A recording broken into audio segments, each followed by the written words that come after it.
Yo, we are back. Damn, we really are consistent with it. All right, bro, I'm just FaceTiming y'all. Ring, ring, ring. It's like, yo, what's good, YouTube? I'm just kidding.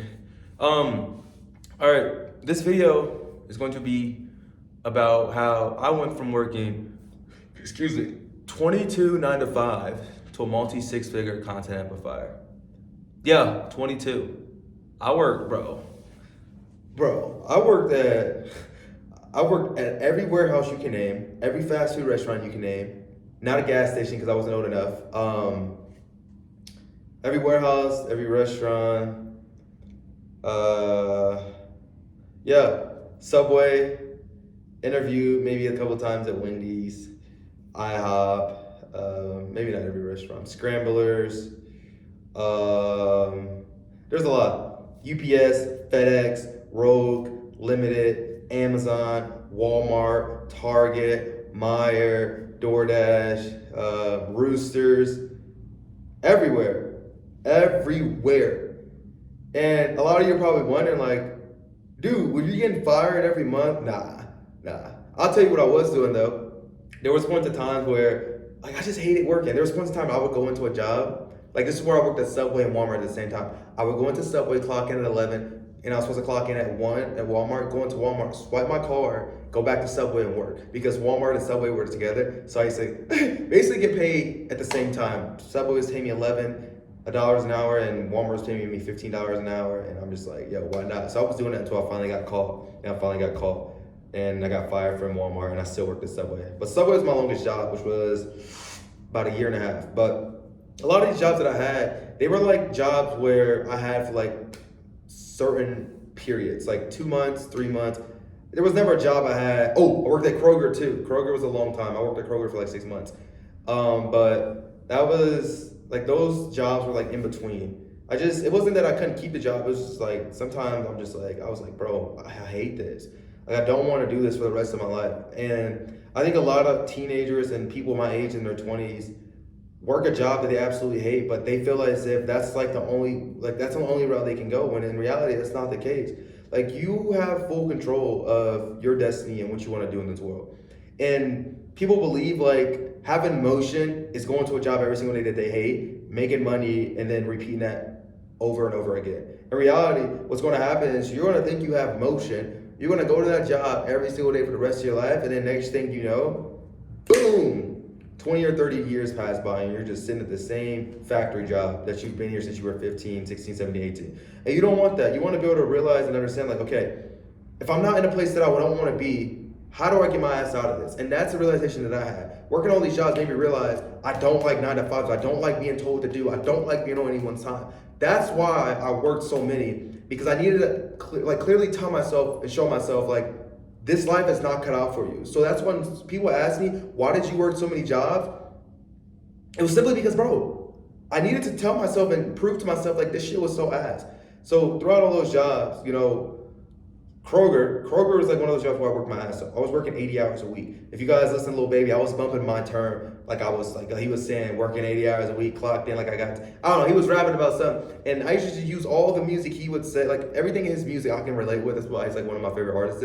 And everything that he would talk about, it was like, okay, I was like low-key going through some of that shit and I could relate so heavily. So like, I was putting in hours at Kroger, and I have the pictures and shit. I was working 80 hours a week. 80 hours a week to make $1,000. Let's do the math. I'm a little stupid. 80 divided by 1,000. Yeah, $8. Well, I don't know. But I was slaving away, and I was doing 12-hour days like this was normal. And I would get that $1,000 check, really come up to $900 because taxes, and I'm like, oh yeah, I'm up. And then that money's gone, and then I'll do it again, and I'll do it again, and I'll do it again. And a part of me was thinking I was having motion, I was getting shit done, I was making the money. But another part of me was like, I'm trading so much of my time and I'm giving all my effort to these people that, first off, don't treat me right. They treat me like an employee. And overall, I'm just draining my energy. I can't do anything that I want to do. So that was a big realization for me. All that time I was putting into that. So I was like, all right, cut that off. I started working at Rogue Warehouse. And this was like probably like the real turning point of it all. Rogue Warehouse, I'm sure a lot of you guys that lift. Rogue is like the fitness company where you go to a gym and it says Rogue, the little lifting plates and the weights and stuff. And at the time, I was working with me and my cousin. My cousin was living with us. He was from Dayton and he came up to Columbus to live with us. And at that time, bro, we were working 12-hour shifts. And that was like probably one of the most highest paying jobs that we had because it was like $27 an hour. And I'll see if I can drop a picture or something here. Probably won't actually because I'm not doing any editing, all raw. But there was a point in time where me and him was working from, I think, 11 p.m. no, we were working 12-hour shifts. So it was like 11, no. It was like 4 a.m. to like 2 p.m. It was some thick shit. It was crazy. And it was like an assembly line. So we would dead ass, like I'm next to him. He's right here, I'm right here. And then he had this line of shit coming down of weights. He'll pass it, he'll do his little screw. He'll pass it to me, I'll do my little screw, we'll pass it down. And it was this ongoing cycle for 12 hours straight. And every time we got a break, our break was 30 minutes. I kid you not, we were like dogs in a cage. They'll blow a whistle, everybody would stop. And everybody would just freeze. And I'm looking around like, these motherfuckers are robots, like they're programmed. And then everybody slowly goes to the break room. And when I tell you that break felt like 5 minutes, like I'll get something out of the vending machine, next thing you know, I got 2 minutes left. I'm like, bro, I can't do this. So I probably thugged that out for about a week or two. We start clocking, I thugged it for a week or two. And then I vividly remember this. I went in the bathroom and I was like, dude, I'm just exhausted. And I start crying. And I tell myself, I doubted myself, I would never work a 9 to 5 ever again. And that was a turning point for me.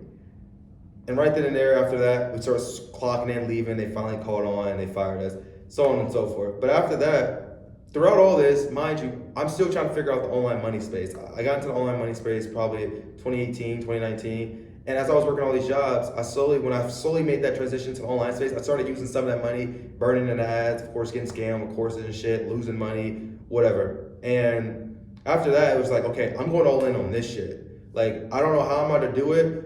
I just know I'm going to do it. And that's just the mindset I've had throughout all this. Like, I'm going to figure whatever I'm doing out. You have to be able to see through anything you go through in life, especially at a young age, because it's scary. It's a scary road. And a lot of us, especially our age, we want to be protected. We want to have something secure. You want to have that stability. But like, why not now? Like, why not just do it now, bro? Like, I've gone broke.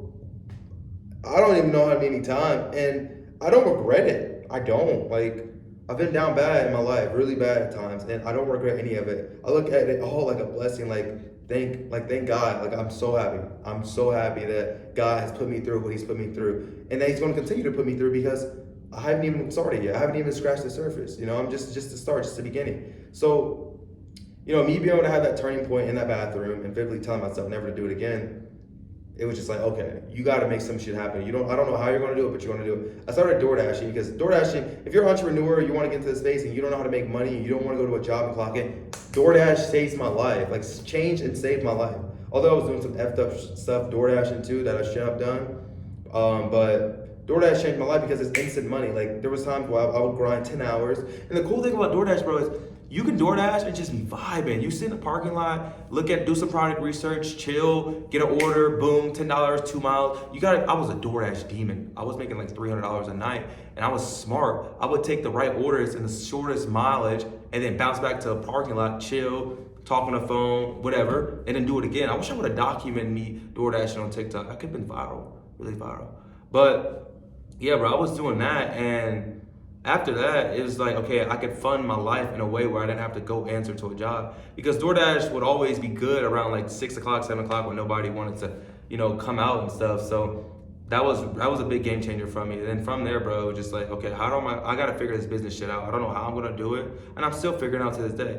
Yeah, I make monthly 6 figures now as a content amplifier and stuff, but it took a lot. But working those 22 jobs, I'm glad I did. I wish I could have worked more. Because I look back to all that and I'm just like, Lord, I'm just thankful. I'm just absolutely thankful that I was able to get the opportunity to go through that, and most would never experience it in life.